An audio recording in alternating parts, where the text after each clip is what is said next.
रेल्वेचा प्लॅटफॉर्म बदलतो, एसटीचं बोर्ड बदलतं, स्वयंपाकघरातले पदार्थ बदलतात, कीर्तनकाराचा अभंग बदलतो, प्रवचनकाराचा श्लोक बदलतो, तमासगिराची लावणी बदलते, सिनेमामधले गाणे बदलतात, निसर्गाचा रंग बदलतो, सरड्याचा रंग बदलतो आणि भामट्या माणसाचा पत्ता दररोज बदलतो.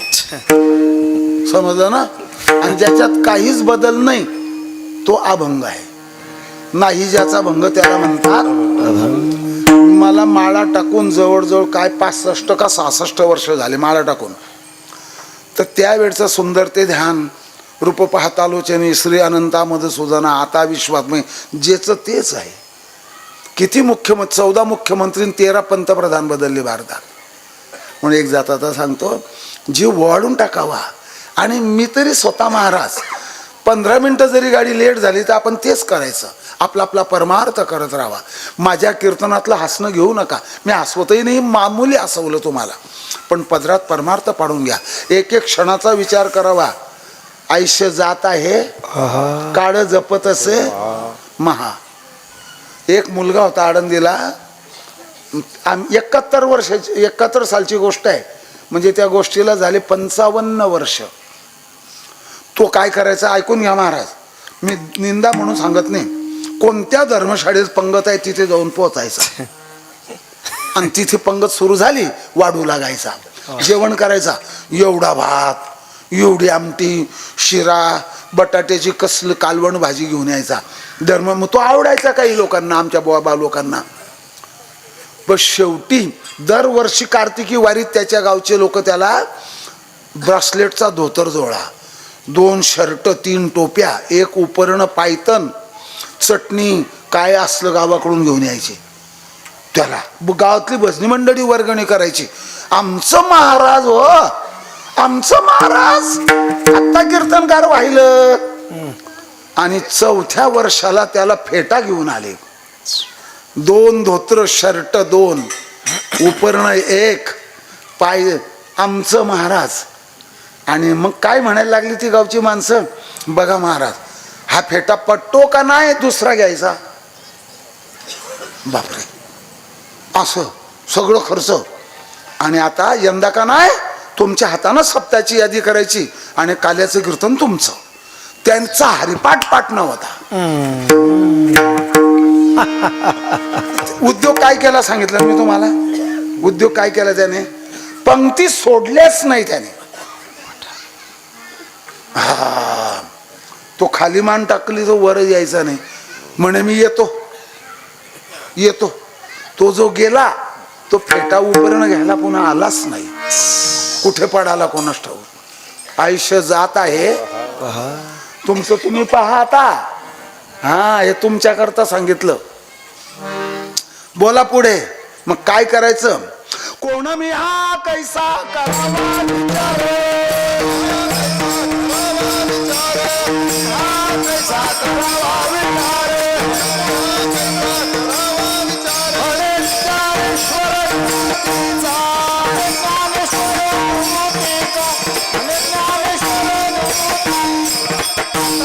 चरण देतो तुम्हाला. त्रिगुण असार निर्गुण आहे. पुढे हा एक विचार, अजून 3रं चरण देतो. आणखी काही चरण आहे. आत्मविचार कोणता करायचा. मी पंचमहाभूताचा देह मी नाही. पंचकर्मेंद्र हा विचार आहे. मी पंचकर्मेंद्रिय मी नाही. मी पंचकोश नाही. पंचकोशाच्या पलीकडे आत्मतत्व ते मी आहे. हा, मी चित्त चतुष्टय नाही. मी मराठा पाटील नाही. खानदेशचा वतनदार नाही. मी वासुदेव तत्वता. काय करता त्या बाकीच्या बाष्कड गोष्टी सांगण्याकरता दादा कोंडके काय कमी होता का. निळू फुले, नाना पाटेकरचा डायलॉग मच्छर सांगण्याचा. काय करता ह्या डायलॉगांना. आपल्या आत्मकल्याणाचा काय संदर्भ आहे म्हणून सांगू का. खरोखरचा बगीचा आहे, त्याच्यात फुलं उमललेले आहेत आणि त्याच्यात तुम्ही प्लॅस्टिकची फुलं चिटकून द्या फेविकॉलने. कोणते फुलं. खरे फुलं पण आहेत. मग मधमाशा प्लॅस्टिकच्या फुलावर बसतील का खऱ्या फुलावर. जिचा शरीर गव्हा एवढा आहे, डोकं बाजरीच्या दाण्या एवढं आहे आणि मेंदू बगरच्या दाण्यापेक्षा लहान आहे. अशा मधमाशीला खरं खोटं कळतं. मग 992 ग्रॅम असणारा मेंदू ज्याचा त्याला का कळत नाही. करिता विचार तो हा दृढ संसार ब्रह्मादिका पार नुल्लंघवे सामर्थ्य. तुम्हाला वाटत असेल ह्या बाबाने काय कीर्तन बोर केलं. तुम्ही शेतात बोर करताना बोर होत नाही, इथे कसे बोर झाले. एक गोष्ट सांगतो ती ऐका आता, पद्धतशीर ऐका, व्यवस्थित ऐका. वाळू आणि साखर एकत्र कालवण मुंग्यांना टाकून द्या. पटकन बोला, मुंग्या काय उचलतील. बिलकुल बरोबर आहे. 7 दिवसाची शिळी भाकरी आणि तुपाने माखलेली ताजी चपाती, दोन्हीचे दोन्ही कुत्र्याला एकाच वेळी टाका. कुत्रा काय उचलणार दीदी. बिलकुल बरोबर आहे, बिलकुल बरोबर आहे. ताजी हिरवी वैरण गुराला घाला आणि लगेच त्याच गुराला कोरडी वैरण टाका. गुरं काय उचलतील, ताजी आणि हिरवी वैरण उचलतील. आता तुम्ही एक काम करा, तुमच्या गावात एका गल्लीत तमाशा ठेवा, एका गल्लीत कीर्तन ठेवा. आता गर्दी कुठं. आता खरं सांगून टाकायचे असं नाही, खरं सांगा ना. आता गर्दी कुठं होईल ती. मी काहीच बोललो, मी कुठे बोललो कोणाला. ज्याचं त्याने ठरवा, ज्याचं त्याने ठरवा. मग विचार करायचा आहे ना. पंचदशी नावाच्या ग्रंथातला एक सुंदर श्लोक आहे. सदा विचारे तस्मात. तस्मात शब्दाचा अर्थ होतो म्हणून. सदा म्हणजे सतत विचार करावा. सदा विचारे तस्मात जगत जीव परात्मना. हे जग कसं तयार झालं, जीव म्हणजे कोण आहे, परमात्मा कोण आहे, हा विचार शास्त्रीय विचार आहे. जगत जीव परात्मना. जीव भाव जगत भाव बाधे स्वात्मय वैशिष्यते. मी अमुक नाही, मी ढमुक नाही, उरलेला आत्मा मी आहे, असा विचार करावा. बद्ध आणि पामर यांचा खाण्यापिण्याचा जगाचा विध्वंस करण्याकडे विचार राहतो. काही काही माणसं तुम्हाला असेच सापडतील, आपल्या कुटुंबाला काय फायदा होईल पंढरपूर गेल्याने. मी कीर्तन ऐकायला गेल्यानंतर मला 12वीचे मार्क वाढवून मिळतील का, असा विचार जो करत असेल तो हलकट विचार आहे. हा, शांत मनाने एक ऐका. काय म्हणतात, शिरूर आहे ना पुणे जिल्ह्यातला, तिथे माझं भागवत होतं. लोकांना माहित पडलं, कशाला इकडे तिकडे बाबा हुडकत बसते म्हणे. एक म्हातारं बाबा भागवत सांगतोय म्हणे शिरूरमध्ये, आणि ते भागवत दिवसा राहतं. आपल्या आरामाने संध्याकाळी कीर्तन ठेवा त्या बाबाचं, फक्त गाडी पाठवा म्हणे. आले, कीर्तन ठरवलं, निघून गेले. कीर्तनाच्या दिवशी फोन आला मला. बाबा, म्हटलं काय, तुमचं कीर्तन आमच्या गावाला. म्हटलं हो, तयारी करून ठेवा. म्हटलं तयारी करणार नाही. हा, का बरं. पहिलीच तयारी करून ठेवलेली आहे आणि पिशवी हातात घेऊन तुमच्या गाडीची वाट पाहतोय. मंदिराच्या पायऱ्यावर बसलोय, तयारी करावी लागत नाही मला. आली मला घ्यायला गाडी. त्यातला एक जण आला, त्याने आवाज दिला, बाबा पोपटवा तुम्ही आहेत ना. म्हटलं हा. आमच्या गावी तुमचं कीर्तन आहे ना. म्हटलं हा, चला म्हणा. आम्ही गाडी घेऊन आलो. जे मला मोटरसायकल घेऊन आले, घ्यायला आले, ते 3 जण होते. बोला काय करता आता.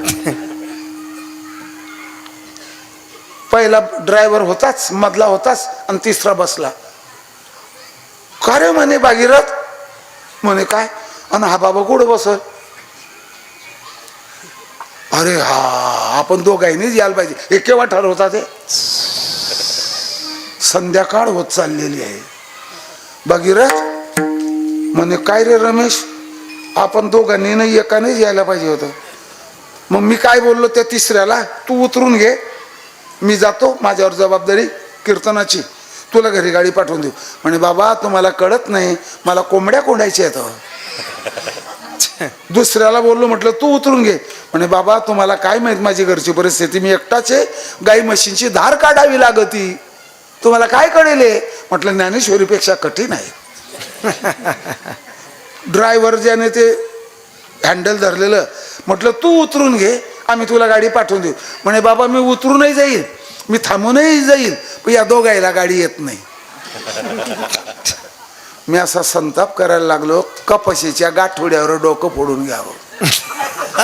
फुटल ना, दगड ठेवावा लागेल. अरे आपण कीर्तनकाराला जर घ्यायला चाललो तर किती जण जायचं हा तरी विचार आहे का? ज्याच्या लग्नाचा उंडा 25,000 आहे, मुली मिळत नाही, पण 25,000 उंडा आहे, त्याने 75,000ची पैठणी काढायची का?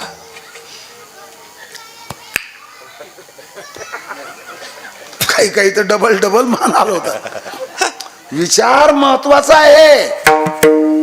छोटीशी पलक में झलक सांगतो तुम्हाला.